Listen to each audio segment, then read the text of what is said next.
Yes, mga katambayan, yan ang usap kita sa Tong Tulumanong Tambayan sa Radyo Pilipinas.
Yes, mga inggalani na usap kita karon sa atong panag-uban karong adlaw. Anyways, mga katambayan, kamusta man mo? Diya sa inyo na himutangan karon no. Well, sa mga kwan karon no, basig nag-ulan-ulan na diya karon sa gawas to. Well, maangingon sa ang forecast sa pag-asa na anytime karong adlaw no nga mo bundak yun no, daghag dako ang possibility nga mo bundak ang kusog nga ulan no, especially nato gingon lang atong sa to cluster of clouds no nga pwedeng mahimong bagyo no, and nakita siya no eastern part sa Mindanao. So ingat-ingat ta karon no, especially sa mga low-lying areas, mga katambayan no, especially kato sa mga area nga kanang grabe ang kuno mga flood prone areas, landslide prone areas, ingat-ingat ta mga katambayan no, kay lisod na pod no, lisod na pod kung kamo na po'y mabahaan no diha sa inyong mga lugar no, or landslide daghan-daghan na betag mga nagabalita na pod diri sa tuang Sibiaanan no nga nangamatay tungod sa landslide na uban pagbaha. Diri sa Davao City mga katambayan, bawal mo nga dili mo mosunod no kung mag-iingon na preemptive evacuation na, bawal mo nga dili mo sunod no katungod natay ordinansa na kuan diri no ginapatuman sa atong dakbayan no, ato pangitaon to be diri sa tuang Google mga katambayan no, sa tong ordinance katong ordinance on evacuation ordinance sa man to nato diri no. Kay pag dili niyo to makuan, dili niyo to masunod, pwede mo pamultahan mga katambayan no, o an act implementing forced evacuation o lagi kumukan lagi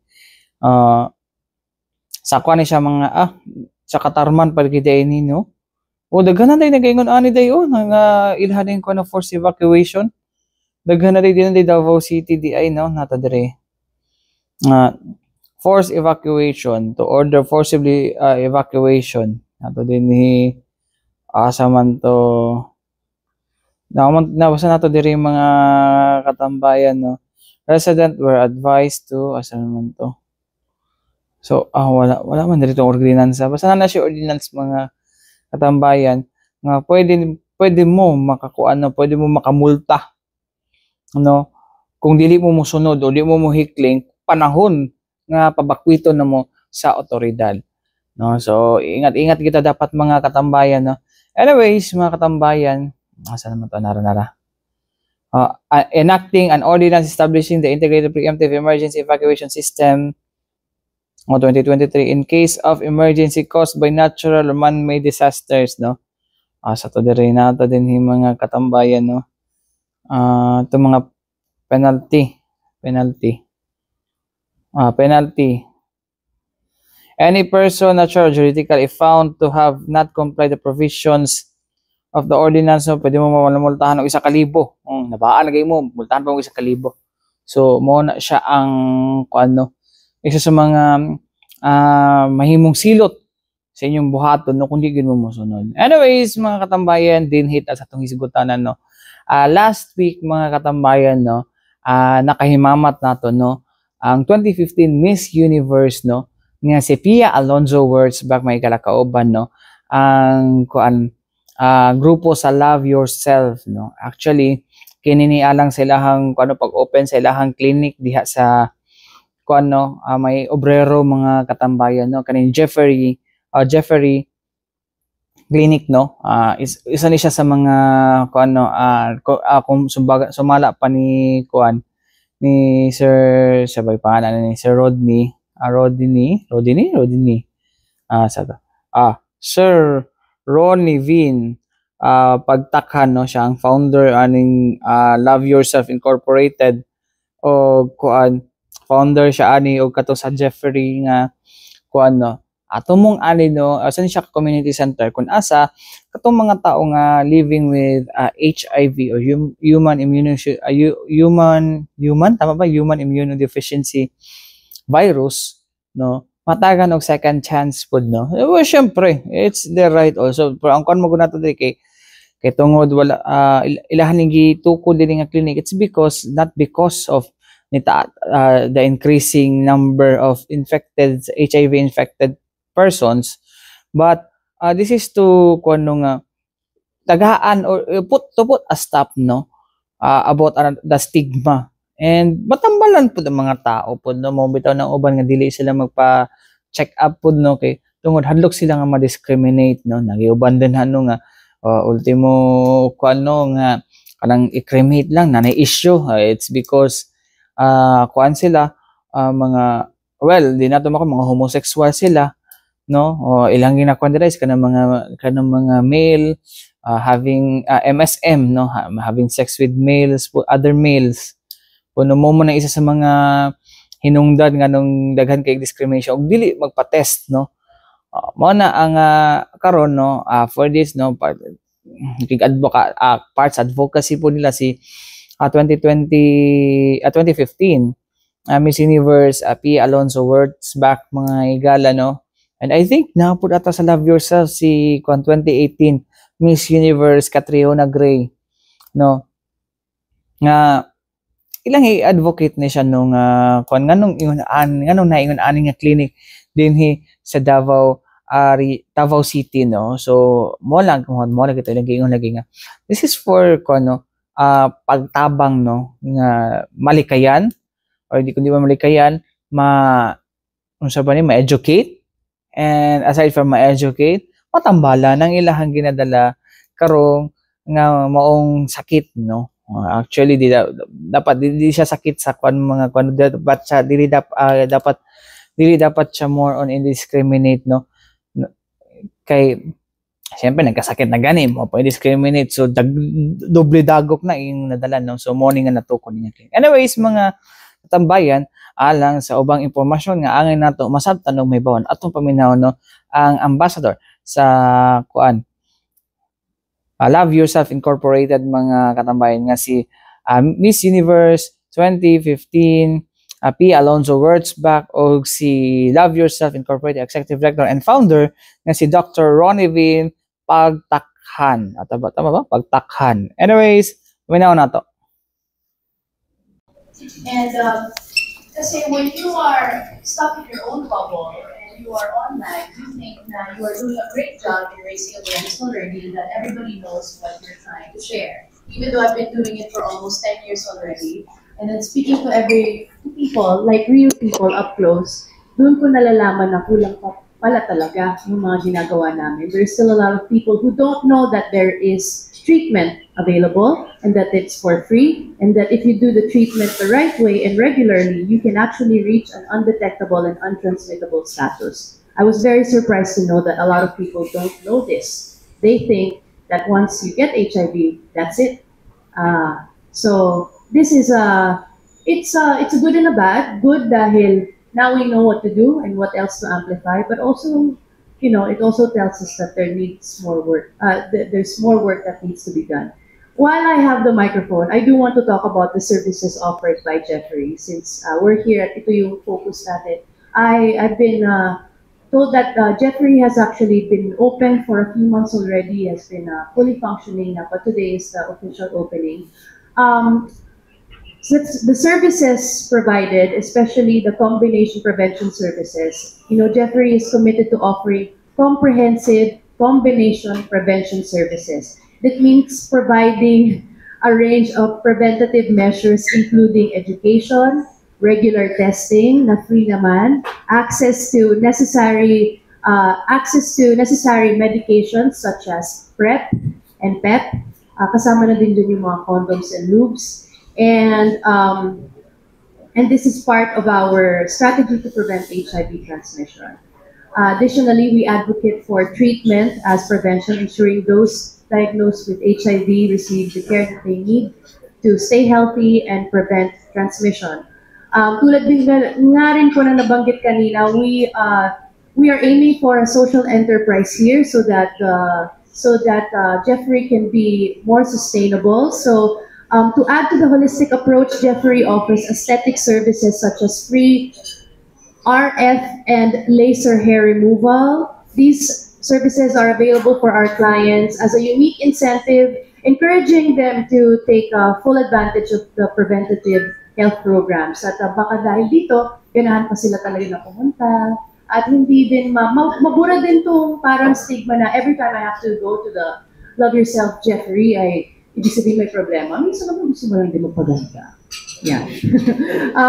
Nabanggit na rin kanina yung support and outreach tulad ng GAT, yung GHAT. Through the GAT initiative, Jeffrey ensures that the individuals living with HIV have continuous access to treatment and care. And this commitment helps maintain the health and well-being of our clients and supports them in leading fulfilling lives. May mga outreach arms din po tulad ng nabanggit kanina yung NEST. Yung outreach arm is dedicated to nurturing, empowering, and supporting the community together. And through NEST, we will extend our services beyond the clinic, reaching out to those in need and ensuring that they receive the care and the support that they deserve. Of course, natatahi na rin dyan ang mental health campaign. So, kaya din kami nandito ngayon sa Davao because we took the opportunity to speak to people about certain social issues, kasama na rin yung HIV, of course. We are shooting Holding Space. Holding Space is an advocacy show where I am the host of, produced by Love Yourself and our partners, of course, kasama yung Mental Health PH. And this is an advocacy show na 4th season na. This time we're focusing on Mindanao. And then what we do is we go around, I talk to people of different age, wala kaming pinipili kung sino yung willing na makipag-usap, and then we just ask them questions. Wala namang mali or tama na sagot. It's trying to reach more people kasi we want to make it entertaining and at the same time educational. So that's also why we're here. Jeffrey also recognizes the importance of mental health, particularly for people living with HIV and the LGBTQIA community. So yung Holding Space, hopefully makatulong dyan. And this show aims to foster understanding and acceptance and bridging the gap between health, spirituality, and promoting well-being and promoting mental well-being. So, ayun po, sana na-share ko sa inyo yung mga services provided already and then also some services that are in the pipeline. Thank you.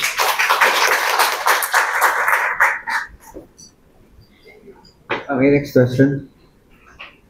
Hello, good morning. Bril of TV5 to Dr. Ronnie Ville. Sir, how this advocacy started of reaching out to those HIV and AIDS affected population? How started this advocacy? So, it's a very personal journey. I started it 13 years ago. I used to work as, before I started my med school, I used to work as a nurse in San Francisco General Hospital. And sa US noon, sa Castro, tuwing weekend, nag-volunteer ako sa Youth and LGBT Center. Nakakatawa kasi it's a safe space. Pupunta ka lang doon, tatambay ka, that's it. And then you feel, at home. And then eventually, nakaipon ako, umuwi ako sa Pilipinas, I started my review center, and then I went with my partner here. Eventually, yung partner ko was a person living with HIV. Sa hospital siya, and then when we brought my partner sa isang private hospital, may nakalagay doon, dami yung person, living with HIV, caution, be careful, ganyan. Tapos parang, noong time na yun, I was a med student, parang, bakit ko pa dinala yung partner ko sa hospital ko? Parang ako lang rin yung nag-aalaga, parang siya pinandilihan. eventually I lost my partner, and I told myself that this should not happen to anyone else. It's very close to home. It's a family ko yung affect. And I said and told myself na I wanted to create something, a safe space for people like me. And that's where it all started. We partnered initially with the Research Institute for Tropical Medicine, RITM. The head of the research arm nila, ng AIDS Research Group nun was Dr. Annie Ditangco. And she was like a fairy godmother to us. We had like, it's very serendipitous na whatever I was thinking, they're thinking the same. And we created the model, which is a one-stop shop, community-run testing facility that will eventually become the first ever one-stop shop for testing and treatment that's run by volunteers in the community. Ayan. And then eventually, I finished my med school and we started a treatment program ng Love Yourself. Fast forward, we currently have 22 Love Yourself hubs all over the Philippines, and we're supporting 54 community-based organizations all over the Philippines so that they can do outreach, or kaya naman they have their own community centers, o kaya naman may mga, familiar kayo dun sa recent palabas sa GMA, yung Trans Nene. It was shown there. Meron kami isang community-based organization, meron silang halfway house. So para sa mga trans nene na disenfranchised, disenfranchised, ibig sabihin pinalayas ng mga magulang. So meron kaming halfway home sa Paranaque, lahat ng mga batang 13 to 18 years old na tinaboy ng mga magulang nila kasi nalaman na trans sila, hinahouse natin sila doon until medyo okay na sila. We also partnered with ESDA, so that they can have, ways para mabuhay sila kapag okay na sila. Ayun. So we want to replicate everything that we do there here in Davao. So yun. And then Love Yourself tests around 250,000 people every year together with our CBO partners. And we contribute, I think, almost 40% of all the reported people living with HIV newly diagnosed in the country. Yeah, so nakakatuwa kasi maraming salamat sa mga ambassadors natin katulad ni P na talagang they use their platforms not just for themselves but also really to make sure na yung mga taong nangangailangan talagang marireach natin. So, ayun po, maraming salamat. So, mo ito mga katambayan, no, ang pahayag nilang Miss Universe 2015, P. Alonzo Wurzbach og ni Love Yourself Incorporated Executive Director and Founder nga si Dr. Ronnie Vin Pagtakhan. No? And so, hopefully, namoy nasabtan about sa kaning clinic. Anyways, mga katambayan, padayon niya po natin hisgutan ng maong issue with regards to HIV, mga katambayan. Sa itong pagbalik, human lang sa mga importante pahinumdum ng atong Sibianan.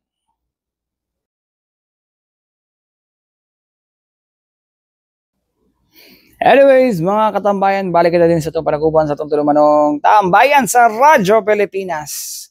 Og karong tak na ito agyapong ginaisgutan karon with regards aning persons with HIV kung sa actually mga katambayan sa milabay pila ka semana nahimong issue tong numero sa mga katong mga bata nga ang inahan nila is positive or infected with HIV, mga katambayan nga natala sumala pa diha sa Southern Philippines Medical Center and it turned out na wala naman daw to pero mo lagi ni mo ni siya ang isa sa mga ginakuan nga issue karon kay murag kanimanggod ng mga katambayan very sensitive ni siya nga issue gyud siya nga dapat hinahinayin nato siya pag tuki pero lagi lisod pud kay kung dili nato sila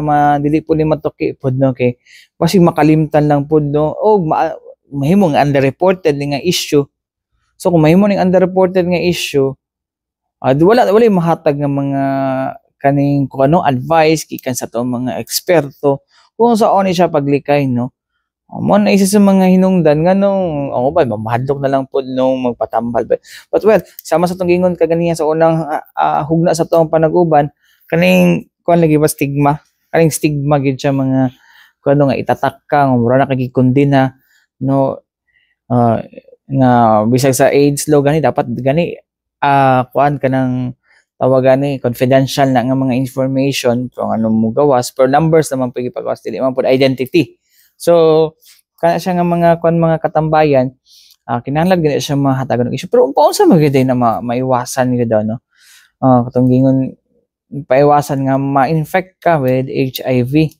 Lahi lang mong karon sa mga ang behavior na to karon ba di man singon nga naga generational blame ta pero lahi ang behavior karon no sa to mga especially sa itong mga kabataan no nga marag normalize na nila pero dili sa Davao City po no in fairness with all fairness po mga katambayan no medyo tame pa nga to ang kuan no ang ato ang mag-behavior pero naiuban mga lugar na grabe na gid no ang kuan no mag ilang sexual activities po no so wala nga karon ng ato ang mga eksperto dili sa eksperto ang mga katigwangan na balaka no na balaka ang but nay mga advice ato mga eksperto no with regards kung paunsa gid maiwasan nga dili ka ma-infect no sa kaning HIV. Anyways mga katambayan ato ang paminaw no una dira mga katambayan ang ato ang kuan no head sa ato ang Reproductive Health and Wellness Center diha sa atong Davao City Health nga si Doktora Jordana Ramitere mga katambayan og si baliko na to si Sir Ronnie Vin or si Dr. Ronnie Vin pagtakhan no ang kuan ang tawagan ni founder o executive director sa Love Yourself Incorporated ug ang ilang ambassador nga si 2015 Miss Universe Pia Alonzo Wurzbach. Paminawon na to. But I still find it the easiest way of getting a message through. Na for young people, sana yung abstinence andyan pa. And even when pag regular naman at merong partner, be faithful, andyan pa rin yun. Sana consistent and correct condom use is very important as well. B is do not do drugs. And the last one, education, napaka-importante. But at the last of that, we have now PrEP, no? So, PrEP, I think many of you are aware of what it is. And RHWC Davao is also a PrEP site. In fact, to date, I think I have around almost 1,000 PrEP users started at RHWC. Since it started to become a PrEP site. So, yun po. Just to add on, gusto ko pasalamatan si Doc kasi alam niyo ba, just for you to know, it was a very long advocacy for us to bring PrEP here in the Philippines. But up until now, there are still many regions and cities who have not started PrEP. And the Doc is one of the few starters and innovations na to. Nakakatuwa kasi na-reverse ng Australia at ng US yung epidemic nila because of PrEP. And by bringing it here in Davao, nakakatuwa kasi hindi nililimit yung innovations. So actually, ganun din, no? I had a problem with PrEP before. So talagang process siya, no? Because like when you take something, antiretroviral treatment to prevent having an infection, many people think that we're promoting promiscuity. Tama ba? Parang, ay, gusto kong gagawin yung gagawin ko. Anyway, may iinumin naman. No? But the thing is, it may not work for everyone, but it may actually work for some people. And para sa akin naman, whatever is available, no? I would want to do it because truly HIV is a very, very big problem for the Philippines. At tayo po yung napakataas na increase in new cases in the Western Pacific region, and it has not plateaued. It is continuing to increase even in Davao City. And we're getting very, very young people na getting infected, doing risky behaviors, and sad to say, no, hindi nagkakaroon ng right information, education, from family to school. At pagdating sa health sector, parang late na, done deal na, nagkaroon na ng sexual debut. So yun pa rin yung gusto sana natin, no? Prevention is very important. Very Gen Z si Doc, di ba? Nakakatawa kasi yung school of thought, napaka-modern. Kaya tayo naman sa Love Yourself, tayo naman sa Love Yourself, we foster the concept of status-neutral approach and combination prevention. So, what does it mean? Ang International AIDS Society, so they're the governing body sa buong mundo, together with WHO, binasag nila na yung idea of behavior change communication. Dati kasi parang, mahilig ka makipag-sex, masama yan. Kaya it doesn't work, lalo na sa mga new generation and Gen Z. Mga TikTokers na yung mga bagets natin. And, you know, you only have, kung dati may elevator pitch, you have 1 minute to pitch. Ngayon, kami nila, pag nagpa-planning kami, kailangan, the campaign should be slick and people would not swipe immediately. Diba? So, status neutral, ibig sabihin, kung ano sila, hashtag what works for you. You give the option for the people based on their life choices. Paano kung sex worker sila? Would you stop people from doing sex work? Bibigyan mo ba sila ng trabaho? Hindi naman, di ba? So what can you do for them so that you can prevent them from acquiring risks na makaka-access sila or magkakaroon sila ng HIV or sexually transmitted infection? So katulad ngayon, we recently launched DoxyPEP. DoxyPEP naman is kung meron kong PrEP, pre-exposure prophylaxis, iinumin mo yon para hindi ka magkaroon ng HIV. Meron namang PEP, kunyari na assault, na rape. Within 72 hours, umaccess sa atin para ma-prevent ang acquiring ng HIV. Meron ka ng prevention, meron ka pang may prophylaxis ka na, meron ka pang post-exposure prophylaxis. Ngayon, WHO also recently released yung guidelines for DoxyPEP para naman maiwasan ang gonorrhea at chlamydia. So, iinumin mo naman ito kapag na-expose ka sa taong potentially merong ganito. So, everything that we do with Love Yourself should be empirically based. At saka dinadaan natin siya into a social a social implementation science so that maka-create tayo ng data para mai-report natin, ma-present natin sa DOH, ma-adapt ng ating mga partner na LGUs at saka maka-create ng guidelines ng Department of Health natin. Ayun. So, maraming salamat, P. Anong hawlit ko pa? Ano, doon sa sinabi ni David? Ay, sa buntis. Okay. Yes, you know, like I mentioned earlier, when I was going around and talking to people, and some of them are my age or maybe even younger than me, I realized that there's still really a lot of people who don't know that there is treatment available. So hearing that, na nag-viral yung balita na merong pregnant woman who has HIV, and now, you know, most likely when she gives birth, unless mabigyan ng treatment, ganyan, will probably pass it on to a child. Yun po talaga, it's because society is thinking that HIV is sakit ng LGBT community, and so suddenly it's viral surprise na what? A straight woman who's pregnant also has HIV? This is something that we always knew, but then it's something that not a lot of people really know. And that's why we're here, and that's why we continue doing this. Hopefully, you know, the reaction was probably, you know, shock and fear, but there are treatments available, and that's what we are. That's why we're here. That's why Jeffrey is here, and then that it can affect everybody. It's problema natin lahat to. Kahit na kahit straight ka pa, kahit na ano estado mo sa buhay, kahit ilang taon ka pa, and so.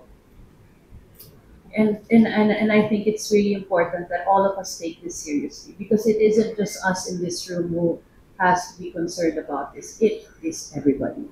So I suppose yung balita na yun was a shock, but also, I mean, it's an opportunity to get that information out there that, you know, everybody can acquire HIV. Sorry na,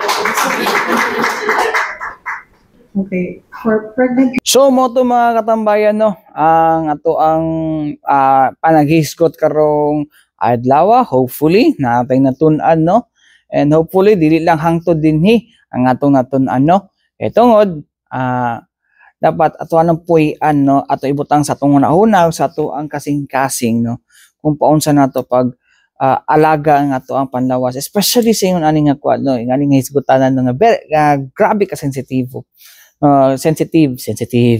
Sensitibo no. So unta no, kita magmatngon na ta mga guys, please lang no. Okay, katubeng Domingo ba gigna na ba ako nga naay impyerno. O basi mo na siguro ni pasabot ni manang impyerno. No, joke lang. So mo lagi ito no. Anyways, hantod sunod pohon no. Hopefully no, ibutang nato sa tong hunahuna o sa tong hunahuna o sa tong kasing-kasing no, ang atong mga nadungog dinhi karon tak. Hantod sunod pohon, daghang salamat og mayong hapon, mabuhay ang bagong Pilipinas.